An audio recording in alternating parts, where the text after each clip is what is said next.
My dear friends, welcome you in धरा classes. धरा classes में मैं आपका स्वागत करता हूं। This video is very important for your fourth semesters English examination. प्यारे मित्रों, आपके फोर्थ सेमेस्टर के इंग्लिश एग्ज़ाम के लिए वीडियो बहुत ही इंपॉर्टेंट होने वाला है। यदि आप चैनल पर पहली बार आए हैं तो चैनल को लाइक और सब्सक्राइब करेंगे तथा बेल आइकन दबा करके हम तक अपने कमेंट को अवश्य प्रेषित करेंगे प्यारे मित्रों, जिससे हमारा वीडियो आप तक पहुंचता रहे और आप उससे लाभान्वित होते रहें। तो मैं स्टार्ट करूंगा। स्टार्ट करने के पहले मैं चाहूँगा कि मैं फर्स्ट यूनिट के विषय में आपको बताऊं। इसमें कितनी यूनिटें हैं, तो इसमें कुल मिलाकर के आपको 8 यूनिट पढ़ना है। तो इसमें आप फर्स्ट यूनिट को आज एक्सप्लेन करेंगे। फर्स्ट यूनिट के विषय में ये वीडियो हमारा होगा, जो कि आपके लिए बहुत ही इंपॉर्टेंट होगा। ऑल यूनिवर्सिटीज़ में प्रायः इस तरह से यूनिटें बटी हुई हैं, सब में इस तरह से क्वेश्चंस पूछा जा रहा है। तो हम स्टार्ट करेंगे। यूनिट फर्स्ट को देखेंगे यहाँ पर, जिसमें कि आपको इंट्रोडक्शन ट्रांसलेशन यानी ट्रांसलेशन के विषय में, उसके इंट्रोडक्शंस के विषय में बताया जाएगा। ए ब्रीफ हिस्ट्री, इसके संक्षिप्त इतिहास के बारे में आप जानेंगे। एंड सिग्निफिकेंस, और उसके महत्व के विषय में आप समझेंगे। And translation in multi linguistic and multi cultural, और ट्रांसलेशन को जो हम ट्रांसलेट करते हैं उसको मल्टी लैंग्विस्टिक अर्थात विविध भाषाई यानी तमाम तरीके की भाषाओं में परिवर्तित करना, और मल्टी कल्चरल और विविध संस्कृति के रूप में हम इसको भारतीय समाज में, भारत जैसे समाज में पाते हैं। तो इसके विषय में आपको यूनिट 1 के अंतर्गत पढ़ना है, जिसमें कि आज आपको बताया जाएगा द हिस्ट्री ऑफ ट्रांसलेशन। प्यारे मित्रों, the history of translation, this is the most important topic for your examination. First unit के अंतर्गत इसमें से क्वेश्चन किया जाएगा। तो आपको द हिस्ट्री ऑफ ट्रांसलेशन के विषय में समझना है कि हिस्ट्री ऑफ ट्रांसलेशन में क्या चीज़ें बताई गई हैं, यानी कि अनुवाद का इतिहास। अब हम अपने टॉपिक पर आ रहे हैं प्यारे मित्रों। अनुवाद का इतिहास, ये है आपको जानना है कि अनुवाद का इतिहास क्या है। अनुवाद के विषय में तो हम समझते हैं, अनुवाद करते चले आ रहे हैं, फिर भी हमको अनुवाद के इतिहास के विषय में जानकारी होनी चाहिए। इससे संबंधित क्वेश्चन आपसे किए जाएंगे।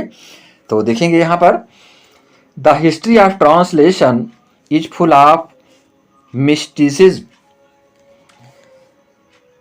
अनुवाद का इतिहास भरा हुआ है किससे? मिस्टिसिज्म का मतलब रहस्यवाद से। मिस्टिसिज्म का मतलब होता है रहस्यवाद, यानी कि अनुवाद का जो इतिहास है वो रहस्य से भरा हुआ है। और किससे? लेंज्ड। लेंज का मतलब होता है किंवदंतियाँ, जो भी कथन कह दिए गए हैं, जो भी बातें बता दी गई हैं, उन सारी चीज़ों से भरा पड़ा हुआ है। जैसा कि आप इडियम्स फ्रेज पढ़ते हैं मित्रों, तो इडियम्स फ्रेज जो चीज़ें बता दी गई उसका भी प्रयोग हम ट्रांसलेशन में करते हैं प्रायः। एंड थ्योरीज, थ्योरीज का मतलब सैद्धांतिक, यानी सिद्धांत उसमें बताए जा रहे हैं। सारी चीज़ें किस तरह से किस वर्ड का कहाँ पर प्रयोग करना है, ये सारी चीज़ें हमें बताई जाती हैं। And there is probably no way to know which one is right, और प्रायः प्रोबेबली का मतलब होता है संभवतः हमारे लिए कोई रास्ता नहीं हो पाता है कि हम किस रास्ते को सही माने। तो यहाँ पर ये समझना है आपको कि जो अनुवाद का इतिहास है वो पूरी तरह से किससे भरा हुआ है? रहस्यवाद से भरा हुआ। जब रहस्यवाद शब्द आ जाता है, मिस्टिसिज्म आ जाता है, तो मिस्टिसिज्म का मतलब ही होता है कि जिसमें हम कहाँ तक सोचें, कहाँ तक जाएं, यह चीज़ें असीमित हो जाती हैं प्यारे मित्रों। तो इसलिए यहाँ पर ये बताया जा रहा है कि जो अनुवाद का इतिहास है ये पूरी तरह से रहस्यवाद से और किंवदंतियों से और सिद्धांतों से भरा पड़ा हुआ है। And there is probably no way to know which one is right, और हमारे लिए संभवतः कोई रास्ते नहीं होते हैं कि हम किस रास्ते को, सही रास्ते को चुन पाऊँ, किस रास्ते पर हम अपना पाऊँ, किस रास्ते पर जा पाऊँ, ये चीज़ें बताई गई हैं। इफ़ ओनली, ध्यान देंगे प्यारे मित्रों, शब्दों पर विशेष ध्यान देंगे। इफ़ ओनली, यदि सिर्फ the great library of Alexandria in Egypt, यदि वो महान पुस्तकालय जो कि इजिप्ट में स्थित था अलेक्जेंड्रिया के नाम से, हाइडेंट बर्न, ना जला होता, उस लाइब्रेरी में आग ना लगी होती, we might still have a chance, तुम्हारे पास बहुत सारे मौके हो सकते थे, हैं बहुत से मौके होते chance to answer this question, इस प्रश्न के उत्तर देने का, तो शायद ये रहस्यवाद न रह जाता मित्रों। कहने का मतलब यदि इजिप्ट में स्थित अलेक्जेंड्रिया लाइब्रेरी होती, वो पुस्तकालय होता, न जला होता, तो शायद हमारे लिए ये जो मिस्टिसिज्म शब्द आया हुआ है इसका प्रयोग ना किया गया होता, क्योंकि वो सारी चीज़ें उसमें बताई गई थी कि अनुवाद का इतिहास क्या है, कब से अनुवाद स्टार्ट किया गया, किन किन भाषाओं में सर्वप्रथम ट्रांसलेशन बनना शुरू हुआ था, ये सारी चीज़ें उसमें रिकॉर्ड थी। जो कि चीज़ें जो आग लगने पर क्या हो गई थी, नष्ट हो गई थी, वो पुस्तकें सब गायब हो गए थे, नोट्स गायब हो गए थे प्यारे मित्रों। तो ये चीज़ें यहाँ पर बताई जा रही हैं। बट लेकिन एज दिस, जैसा यहाँ, इज आल्सो ए लेजेंड, जैसे एक किंवदंती के रूप में जो चीज़ें आपको बताई जा रही हैं, and there is no way to travel back to the past yet, अब हमें पुनः जो है पीछे जाने का कोई रास्ता नहीं बचा हुआ है कि हम पीछे और उसके नहीं जा सकते हैं। द क्वेश्चन अराइजेस, क्यों नहीं जा सकते हैं? क्योंकि कोई हमें रिकॉर्ड, कोई इतिहास इस तरह से नहीं मिल पा रहा है जो कि हम पीछे जा कर के अनुवाद के हिस्ट्री ऑफ ट्रांसलेशन के विषय में गहराई से जान पावें। ये चीज़ें बताई गई मित्रों। आगे देखेंगे, is up to you to believe, अब हमको क्या करना है भाई, विश्वास ही कर लेना है, जो चीज़ें बताई जा रही हैं उसी पर हमको यकीन करना है। विच थ्योरी मेक्स मोर सेंस, जो भी सिद्धांत अधिक संवेदनाओं को, सेंस को प्रदान करते हैं उसी को हमें ग्रहण कर लेना है, हम उस पर ज़्यादा तर्क वितर्क नहीं कर सकते हैं। यही चीज़ें इसमें एक्सप्लेन की गई हैं प्यारे मित्रों। तो हम आगे बढ़ रहे हैं। आप देखेंगे सेकंड पैराग्राफ में, you might at first entered this article, आपको प्रवेश करना होता है दिस आर्टिकल, इस आर्टिकल की ओर, जो यहाँ पर अनुवाद के रूप में, जो तथ्य के रूप में बताए जाते हैं। थिंकिंग यू, आपको इसके विषय में विचार करना होता है। You will be encountering some sort of compendiums of specific date, और उसमें जो है आपको विशिष्ट रूप से, स्पेसिफिक का मतलब होता है प्यारे मित्रों विशिष्ट तरीके से आपको इनकाउंटरिंग करना होता है। इनकाउंटरिंग का मतलब होता है उससे मिलना होता है, उसको जानकारी हमको प्राप्त करनी होती है। सम सॉर्ट ऑफ कंपेडियम, जो भी चीज़ें जो सारांश रूप में बताई गई हैं, कंपेडियम्स का मतलब होता है बहुत ही ब्रीफ रूप में, सारांश रूप में जो चीज़ें बताई गई हैं उसके विषय में हमको जानकारी प्राप्त होती है। आप स्पेसिफिक डेट, जो एक विशिष्ट तिथि के रूप में होती है, एक विशिष्ट तरीके से जो डेट प्रदान की गई है उसी को हमें प्राप्त होना होता है। नेम्स एंड फैक्ट, उनके नामों के विषय में हम जानकारी प्राप्त करते हैं, उनकी वास्तविक स्थिति के विषय में जानकारी प्राप्त करते हैं। But the truth is translation history is very different, परंतु अनुवाद का इतिहास जो है सत्य तरीके से, सही तरीके से, उसकी सच्चाई जो है वो हमारे लिए बहुत भिन्न तरीके से सामने आती है, जिसको हम डिफरेंट फ्रॉम दी हिस्ट्री, वो इतिहास से भिन्न पाई जाती है। कि ट्रांसलेशन का जो इतिहास है इज वेरी डिफरेंट, वो बहुत ही भिन्न तरीके से है। The history of other disciplines, जो अदर डिसिप्लिन्स हैं, जो अदर इतिहास बताए गए हैं, जो दूसरे इतिहास लिखे गए हैं, उन इतिहास की अपेक्षा जो है ट्रांसलेशन की जो हिस्ट्री है, जो इतिहास बताया गया है वो बहुत ही भिन्न तरीके से है। यू माइट थिंक, आप उसके बारे में सोच सकते हैं। आगे देखेंगे, in this free articles are translated, इस स्वच्छंदता से युक्त स्वतंत्र रूप से जो आर्टिकल्स है ट्रांसलेशन डे के रूप में, ट्रांसलेट डे के रूप में जो जाना जाता है articles, we will try to recall the origin of translation, उसी से हमको ट्रांसलेशन के महत्व के विषय में कुछ चीज़ें प्राप्त हो पाती हैं मित्रों, जिसको कि हम उसकी विशेषता को समझ पाते हैं। And give us a way to think about the importance of translation, और उसी से हमें रास्ते प्राप्त होते हैं जिससे कि हम विचार कर पाते हैं about the importance of translation, यानी कि अनुवाद के महत्व के विषय में, यानी अनुवाद के महत्व के विषय में उसी से हम जो है कुछ सोच विचार पाते हैं। टेम्पोरल चोरोलॉजी देखेंगे यहाँ पर मित्रों, टेम्पोरल का मतलब होता है क्षण के मात्र जो होता है, जब टेम्पोरल चरोलॉजी का मतलब होता है कालानुक्रमिक, यानी जो समय के अनुसार जो क्षण मात्र में जो चीजें परिवर्तित हुई सी दिखाई पड़ रही हैं, temporal chronology. And try to remember the names of those, हमको उनके नामों को याद करने का प्रयास करना होता है, कोशिश करनी होती है कि वो क्या परिवर्तन हुए थे। Who left their marks on this science, जो कि इस विज्ञान पर यानी कि अनुवाद के पद्धति पर, अनुवाद से संबंधित विज्ञान पर जो विशिष्ट ज्ञान है, लेफ्ट दियर मार्क्स, वो अपने चिन्ह को क्या करते हैं, छोड़ते जाते हैं, जिन्हीं के बारे में उसी चिन्हों को हम समझ करके आगे बढ़ पाते हैं। और इसके अलावा हमारे पास कोई ऐसा तथ्य, कोई ऐसा बिंदु नहीं है कि जो हम द हिस्ट्री ऑफ ट्रांसलेशन के विषय में और गहराई तक जा पाएं मित्रों। तो ये चीज़ इसमें बताई गई है, द फर्स्ट ट्रांसलेशन। अब आप देखेंगे इसमें ये टॉपिक जो दिया गया है आपका, the first translation. First translation के विषय में आप समझें प्यारे मित्रों, फर्स्ट ट्रांसलेशन क्या है, इसके विषय में आपसे पूछा जा रहा है। द फर्स्ट ट्रांसलेशन क्वेश्चन पूछा जा सकता है, व्हाट द फर्स्ट ट्रांसलेशन। तो आप बताएंगे, translation was believed to be born somewhere in the origin in the region of Mesopotamia. देखेंगे यहाँ पर ट्रांसलेशन वाज बिलीव्ड, यानी कि अनुवाद के विषय में विश्वास किया जाता था। टू बी बॉर्न समवेयर, जहाँ से इसका जन्म हुआ था, जिस स्थान से जहाँ से जाना जाता था। इन द रीजन का मतलब उस प्रांत से, आप मेसोपोटामिया, क्या प्रांत था, क्या नाम था प्यारे मित्रों, मेसोपोटामिया के नाम से, यानी कि प्रदेश के रूप में जो था, एंटोलाइया एंड इजिप्ट। तो ये नेम थे जहाँ पर ट्रांसलेशन के विषय में कुछ चीज़ें विश्वास की जाती थी, उसके विषय में जाना जाता था।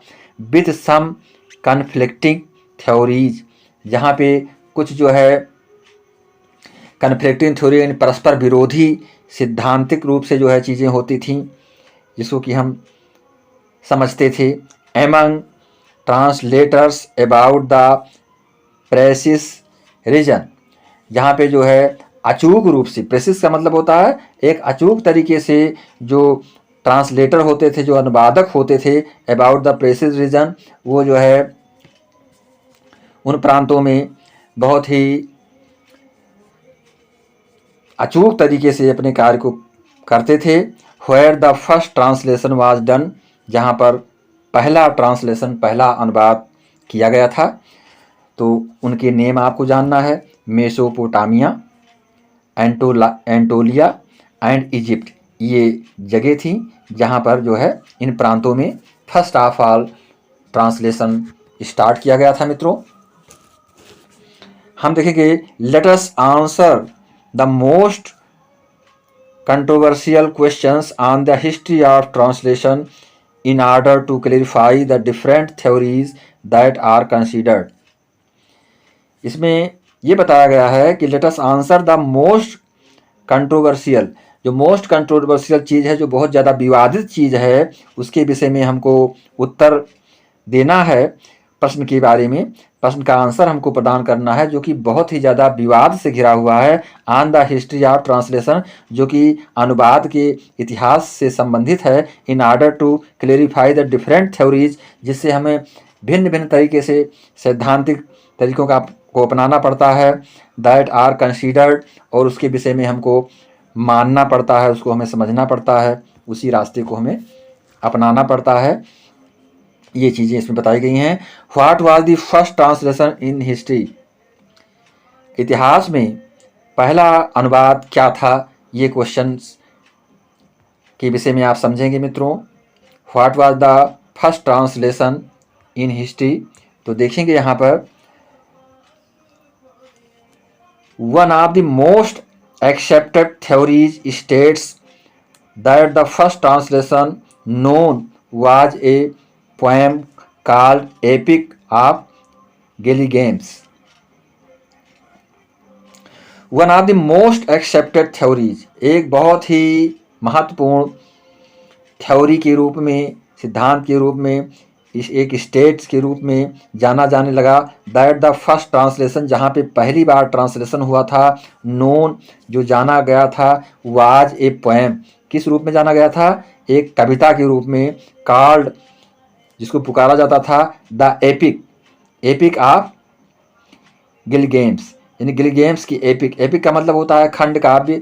तो जो एक एपिक के रूप में जो पोएम थी उसको ट्रांसलेट किया गया था। Originally written in a Sumerian and translated into a variety of Asian language, जो ओरिजिनली मतलब मुख्यतः जो है लिखी हुई थी किसमें, इन सुमेरियन भाषा में जो लिखी हुई थी मित्रों, and translated into a variety of Asian language, और जो एशियन भाषा में यानी एशिया की भाषा में जो है ट्रांसलेट किया गया था, जिनका एक विशेष तरीके से, तो इसको ट्रांसलेट किया गया था किसे, एशियन लैंग्वेज में, और जो कि भाषा थी Sumerian.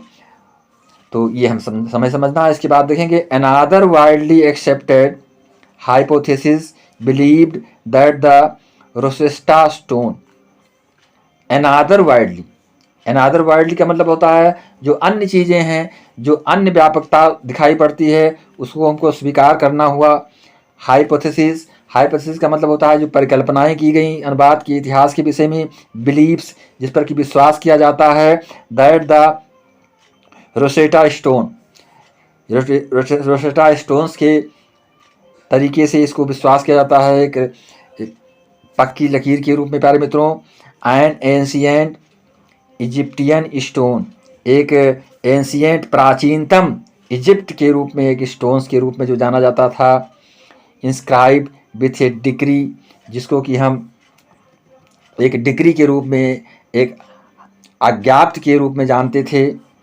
Issued at Memphis in 196 BC, जो कि 196 BC में इशूड हुआ था, जो मेम्फिस के रूप में जिसको जाना गया। Was the first piece of translation, जिसमें कि पहला पीस था, वो प्रथम पीस था, प्रथम अवतरण था, जिसको कि ट्रांसलेट किया गया था इंग्लिश में। Although these theories contradict each other, यद्यप जो है ये जो थ्योरीज थी वो कंट्रडिक्ट करती थी, आपस में जो है एक दूसरे से मिलती जुलती थी, जुड़ी हुई थी। वी कैन स्टेट, जिसको कि हम अलग अलग तरीके से अलग अलग प्रांतों में समझ सकते थे। That the first reflection on the translation discipline go back more than 2000 year, जहाँ पे ट्रांसलेशन का जो रिफ्लेक्शन था, जो प्रभाव था, वो जो है डिसिप्लिन के रूप में, एक अनुशासित ढंग थे, गो बैक मतलब पीछे हट गया था, पीछे हो गया था, मोर देन 2000 ईयर्स, यानी 2000 वर्ष के पूर्व में जो चीज़ें हुई थी वहाँ तक हम पहुँचना प्रारंभ कर दिए थे। सिंस देन, तब तक कि it has involve over time has ended up becoming translation as we understand it today, उस समय तक जो है हम उस समय के पीरियड तक जो चीज़ें होती थी, हैज़ इंडेड वो समाप्ति की ओर आई, becoming translation as we understand it today, और उस तरह से ट्रांसलेशन किया जाने लगा जिस तरह से हम आज समझते हैं। तो ये संक्षिप्त हिस्ट्री थी ट्रांसलेशन के विषय में मित्रों। अब हम आगे देख रहे हैं, इसमें जो है आपको बताया गया है कि इंडिया में किस तरह से इसकी स्टार्टिंग हुई। तो इंडिया के विषय में इसमें क्वेश्चन किया जाएगा, आपसे पूछा भी जाएगा। तो देखेंगे यहाँ पर प्यारे मित्रों, in India English has become the dominant mode of translation, यानी कि भारत में जो इंग्लिश लैंग्वेज है, इंग्लिश लैंग्वेज जब जाना जाता था, है the dominant mode of translation, वो एक तरीके से डोमिनेंट मोड के रूप में था, एक वर्चस्व को प्राप्त कर चुका था मोड ऑफ ट्रांसलेशन अनुवाद के क्षेत्र में। इंडियन राइट्स वाई, यानी जो इंडियन होते थे, जो भारतीय थे, उन्होंने इसको वाई यानी कि एक जीवन शैली के रूप में माना था, with each other to get their works translated into English. उन्होंने अपने कार्य को इंग्लिश में ट्रांसलेट करने को बढ़ावा दिया था, एक कार्य के रूप में उसको एक स्वीकारा था। Both as a status symbol, एक प्रतीकात्मक ढंग से जो है इसको इन्होंने लिया था, and their eagerness to reach out of western, और उनकी इच्छाएं थीं कि वे वेस्टर्न यानी पश्चिमी देशों से भी के बाहर भी उनकी ख्यातियाँ पहुँचें, यानी कि to reach out to western audience, जो पश्चिमी ऑडियंस थे, जो पश्चिमी लोग थे वहाँ के रहने वाले, उन तक जो है उनकी ट्रांसलेट करने की जो प्रक्रिया थी, जो उनकी विद्वता थी, वो वहाँ तक पहुँचे, ऐसा उनका प्रयास था। Many translators also use English in imitation, बहुत से जो अनुवादक थे वे ट्रांसलेशन का प्रयोग करते थे, प्रायः किस लिए करते थे? इमिटेशन के लिए करते थे, अर्थात नकल के लिए, कॉपी करने के लिए। प्रायः जो है ज़्यादातर जो अनुवादक होते थे वो एक भाषा से दूसरे भाषा में उसको ट्रांसलेट करने का कार्य करते थे। आप स्टैंडर्ड ब्रिटिश इंग्लिश, जो कि ब्रिटिश इंग्लिश के स्टैंडर्ड को प्राप्त करती थी। टू बी अंडरस्टूड, प्यारे मित्रों, ये जो एक्सप्लेनेशन बताया गया आपको, द हिस्ट्री ऑफ ट्रांसलेशन, तो इसको आप पूरी तरह से समझेंगे। और इसी प्रकार से यदि क्वेश्चंस आपसे किया जाता है कि what is the history of translation, what is the Indian history of translation, what is the history of in India in translation in English, तो तमाम सारे क्वेश्चनों के आंसर आप पूरी तरह से दे सकते हैं। तो मैं चाहूँगा कि चैनल को आप लाइक और सब्सक्राइब करेंगे तथा अपने फ्रेंड्स के बीच में शेयर अवश्य करेंगे, जिससे ये वीडियो हमारा हर किसी के पास पहुँच पाए। नमस्कार।